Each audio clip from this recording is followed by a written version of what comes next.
आज एक टॉपिक करेंगे पार्टीशन डीड, पार्टीशन सूट और फैमिली सेटलमेंट क्या होता है। जब आपके पास एक प्रॉपर्टी होती है और वो उसमें बहुत सारे हकदार होते हैं, बेसिकली वो एंसेस्ट्रल प्रॉपर्टी हो जाती है जो आपको फादर, दादा, परदादा पुरानी प्रॉपर्टी चल रही होती है और बहुत सारे लीगल हायर्स उसमें इन्वॉल्व हो जाते हैं एज पर क्लास 1 या क्लास 2, क्योंकि उसमें जिनकी ओरिजिनल प्रॉपर्टी होती है वो मरने से पहले ना गिफ्ट करके जाते हैं, ना विल करके जाते हैं, ना ट्रस्ट में ट्रांसफ़र करके जाते हैं, तो ऐसे करके छोड़ जाते हैं। फिर जो जिनको ट्रांसफ़र होती है, लेट्स सपोज ए की प्रॉपर्टी थी, ए बिना करे मर गए, फिर उनके 3 बच्चे थे लीगल हायर, क्लास 1 के हिसाब से तीन के शेयर बढ़ गए, फिर तीनों लोग भी ऐसे ही मर गए, फिर उनके further class 1 higher further bifurcate, ऐसे बढ़ते जाते। तो एक लेवल पर बहुत सारे उसमें स्टेक होल्डर्स हो जाते हैं, तो उसको बेचना बड़ा मुश्किल हो जाता है।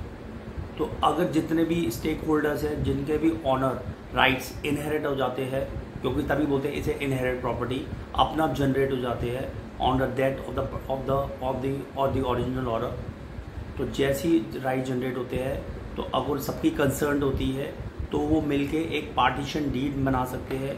पार्टीशन डीड बनाने के बाद अपने शेयर्स उसमें स्पेसिफाई कर सकते हैं और उसको सब रजिस्ट्रार में जाके रजिस्टर करा सकते हैं bye paying the court fees and other appropriate duties, वो आप पे करके, जिससे कि आपको शेयर अपने अपने अलॉट हो जाते हैं। जैसे उस प्रॉपर्टी में पार्टीशन डीड के हिसाब से आपको शेयर अलॉट हो जाता है, उसके बाद उस शेयर को आप गिफ्ट भी कर सकते हो, आप उसे सेल भी कर सकते हो और या आपको उसका विल भी कर सकते हो। एक ये प्रोसीजर हो गया। पर जब पार्टीज़ में जिनका इनहेरिट राइट आ जाता है वो आपस में नहीं मानते, उनको म्यूचुअल डिसएग्रीड हो जाता है, सपोज 10 लोगों का राइट जनरेट हो गया, उसमें 8 मान रहे, 2 नहीं मान रहे, तो आप फिर के बाद आपके पास एक ही ऑप्शन होता है, आपको एक पार्टीशन सूट फाइल करना पड़ता है कोर्ट में जाके। ये सिविल कोर्ट में जाके फाइल करना पड़ेगा। जब पार्टीशन सूट आप कोर्ट में जाके फाइल करते हो तो उसमें फिर कोर्ट चेक करता है कि क्या किसके क्या राइट्स है। जब कोर्ट उसको डिसाइड कर लेता है, फिर कोर्ट भी ऑर्डर देता है, जजमेंट देता है, उसके बाद वो पार्टीशन डीड बनती है और फैमिली सेटलमेंट डीड बनती है, जिससे कि शेयर डिसाइड हो जाता है। और जैसे शेयर डिसाइड हो जाता है फिर आप अपने इंडिविजुअल शेयर के और ऑनर बन जाते हैं। अब जो पार्टीशन सूट क्या होता है, व्हाट इज पार्टीशन सूट? तो partition suit is a proceeding initiated by either of the party whether when a property dispute arise in the family। तो पार्टीशन सूट फैमिली द्वारा ही फाइल करा जाता है जब कुछ फैमिली मेंबर नहीं मानते और कुछ मानते हैं।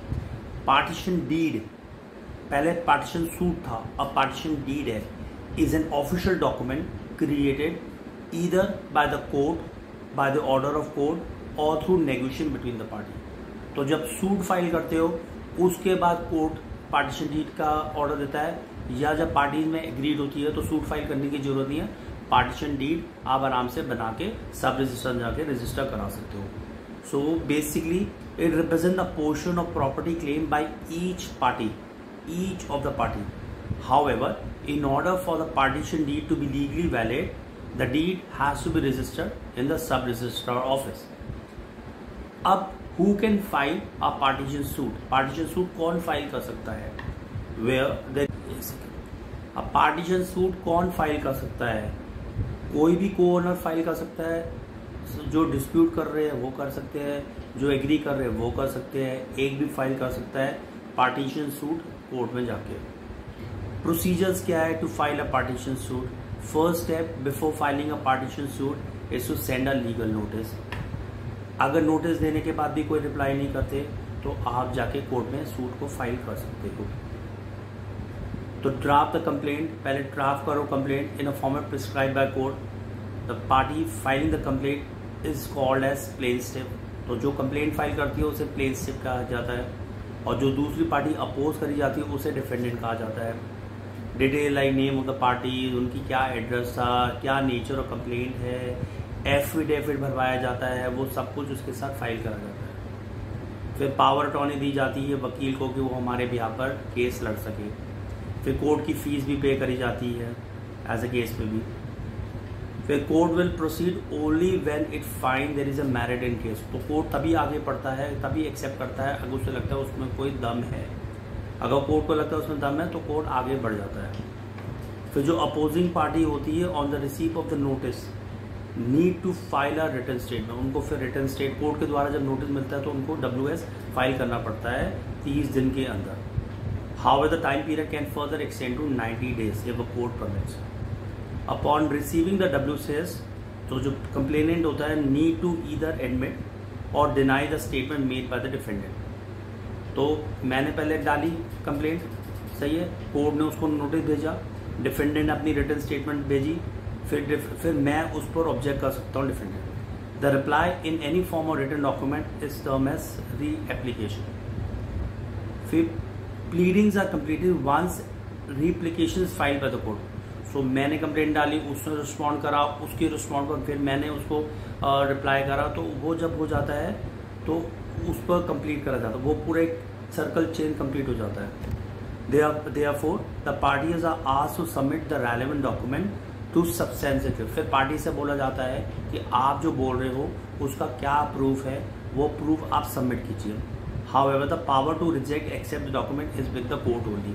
तो आपने जमा तो करा दिया, कोर्ट के पास पावर होता है रिजेक्ट एंड एक्सेप्ट करना।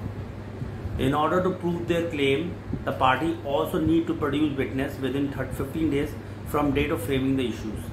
Witness भी प्रोड्यूस कर सकते हैं। Court pass the final order by taking into consideration the list of document filed by the party as a document produced by them in the court of law। Court सबको देखते हुए, evidence, written statement, witness को देखते हुए अपना order pass करती है।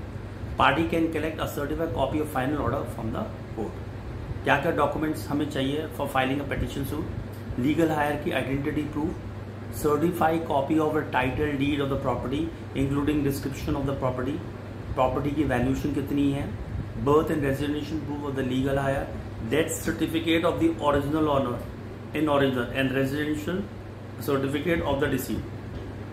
सही है। कितना समय लग जाता है? नॉर्मली 2 साल लग जाता है और 1 साल और लग जाता है for obtaining a share in the property.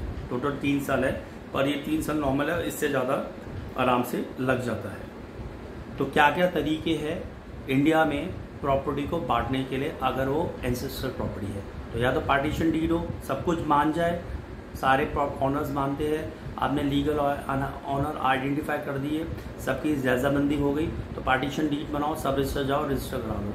अगर नहीं मानते तो फिर कोर्ट कचहरी का रास्ता रह जाता है, सूट फाइल करो, फिर जो जो जो जो उस डीड के फेवर में नहीं है वो आपके ऑब्जेक्शन रेज करेगा, वो वाला प्रोसीजर है। तीसरा प्रोसीजर होता है फैमिली सेटलमेंट डीड।